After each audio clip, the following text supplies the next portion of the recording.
কাল ঈদ, আজও পথে পথে শেকড়মুখী মানুষের ভিড়। ট্রেন বাস লঞ্চে রাজধানী ছাড়ছেন মানুষ। সকাল থেকেই কমলাপুর রেলওয়ে স্টেশনে শেকড়মুখী মানুষের ভিড়।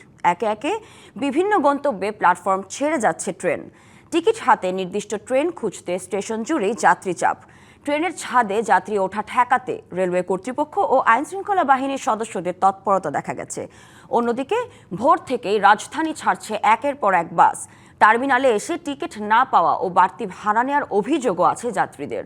তবে যথারীতি তা অস্বীকার করেছেন পরিবহন সংশ্লিষ্টরা। কোনো কোনো রুটে দেখা যায় বাস সংকটও। এতে অপেক্ষা বেড়ে যাওয়ার ভোগান্তিতে পড়েন অনেকে। পরিবহন কোম্পানিগুলো বলছে, সড়কে কিছু জায়গায় যানজট থাকায় সময়মতো আসতে পারছে না বাস। বাস টার্মিনালে যানজট এড়াতে ও শৃঙ্খলা বজায় রাখতে কাজ করছে আইনশৃঙ্খলা বাহিনী।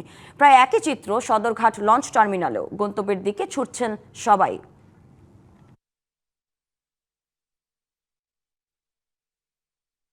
সবসময় আশা নিয়ে থাকে কখন ঈদ আসবে, কখন বাড়ি যাব।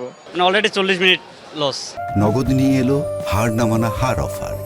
সর্বনিম্ন 10,000 টাকা রেমিটেন্স নগদে পাঠালে থাকছে স্বর্ণের হার জেতার সুযোগ।